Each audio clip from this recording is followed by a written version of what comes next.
What does the iPhone 15 Pro video quality look like in comparison to a $2,000 professional video camera?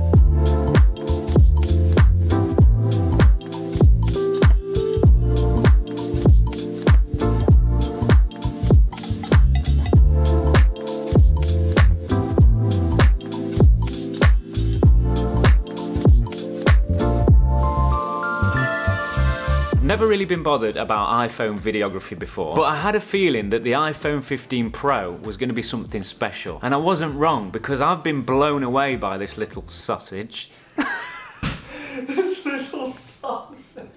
Now, it's obviously not a fair comparison because there's so many things in a professional video camera that a phone just simply can't have at this point. But this is to show how iPhones are beginning to close the gap. So in photo mode, you've got 7 different camera lenses to choose from, but when you're going into video mode, it's reduced to 4. But I don't feel limited by that because I think 4 lenses is still a good amount. It's way better than taking 4 prime lenses with you or a couple of primes and a zoom lens. So you've got the ultra wide 13mm lens, 24mm lens, a 48mm lens, and a 77mm. Now you do have zoom functions within each lens, so you can go a little bit further. But when you do that, it becomes a little bit pixelated and the colours get a little bit mushy, so I tend to stick with the main focal length. Now, I've noticed that when comparing the focal lengths between the camera and the iPhone is a little bit more cropped in. As you can see, I'm using the 24mm on the Lumix and the 24mm on the iPhone camera. As you can tell, there's a little less in the frame on the iPhone, and that's the same with the other focal lengths as well. Not a big problem, I just wanted to let you know that's one of the differences between a full frame camera and the iPhone camera.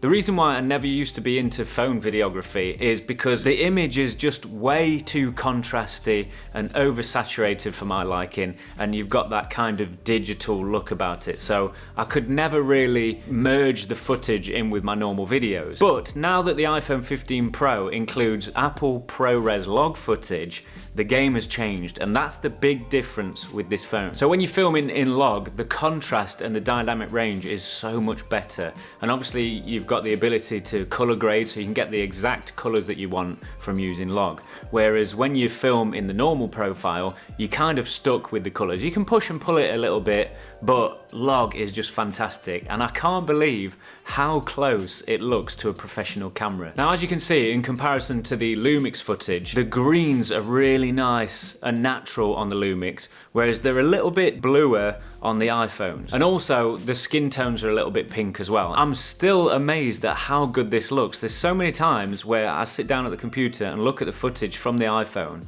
and think, I cannot believe this is a phone. And Apple have just released an update for Final Cut Pro that includes a conversion LUT from Apple Log to Rec 709, so you don't even have to download or buy a LUT, it's already within Final Cut. The iPhone 15 Pro image looks very close to a professional camera, but one of the things that gives it away is the shutter speed. And because that's one of the main ways it changes exposure, it makes movement look unnatural and rain droplets look like individual snowflakes rather than having that natural motion blur and streak that it would have if you were to look at the rain. So if you wanted to use your iPhone for more serious professional work, I highly recommend getting something like a VND filter that can attach to your phone case.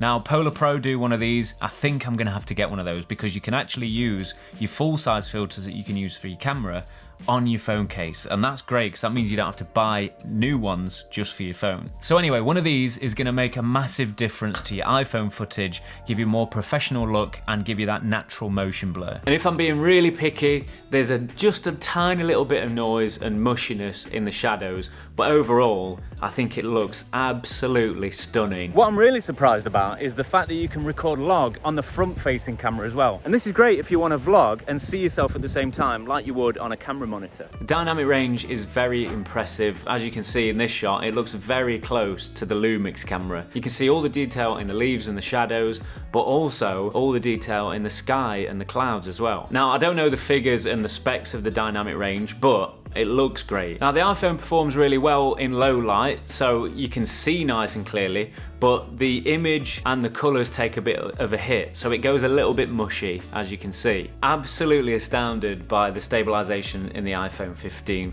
It's like a GoPro or something like that. It actually looks quite natural. The thing is, like, when you're holding a phone, it's not a natural way of holding a camera, and it's tiny, so there's more room for wobbling about.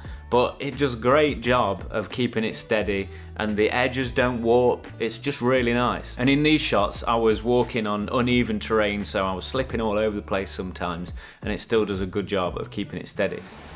And now I'm in action mode and I'm on the super wide lens again, so I want to see if it changes. Oh, more light required. As you can see, it's very, very grainy in this mode because I think it goes down to 2.7K. Doesn't look great. I'm walking upstairs now, which is a good test. The good thing is it still stays in log, so you don't lose that capability. Do you gain anything though? And where the action mode stabilisation comes into its own is when it's using the tight lenses. As you can see, it's a lot more stable with action mode switched on when using the tighter focal lengths. Now, since the iPhone 15 has a USB-C connection, that means you can plug in an external SSD drive, and that's going to do a few different things. One, it's going to give you longer record times. Two, it's going to make your workflow nice and easy because you can just unplug the SSD from your phone when you finish recording and then plug that into your computer and start editing straight from the drive. And three, it enables 60 frames per second at 4K, so you can get slow-mo footage with the iPhone and it looks fantastic.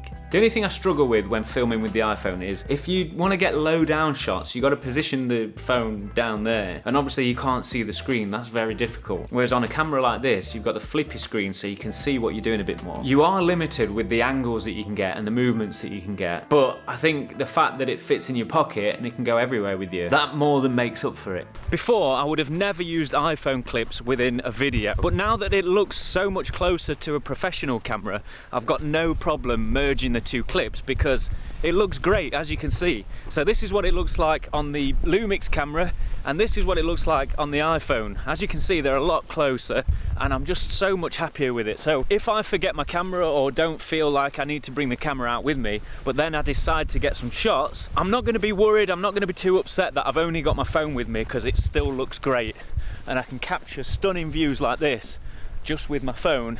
That's as long as I don't trip over and fall down this cliff. Crack your skull. Because I'm not looking where I'm going. Because this fits in my pocket and it's so easy to use, I was able to capture more footage than I would have done with my camera because I don't have to keep getting it out of my bag, and it's just so much quicker and easier to do. So there's less moments that I'm gonna miss. Would I use it for a job? No, but you'd have to be crazy to do that, wouldn't you, Willie? Would.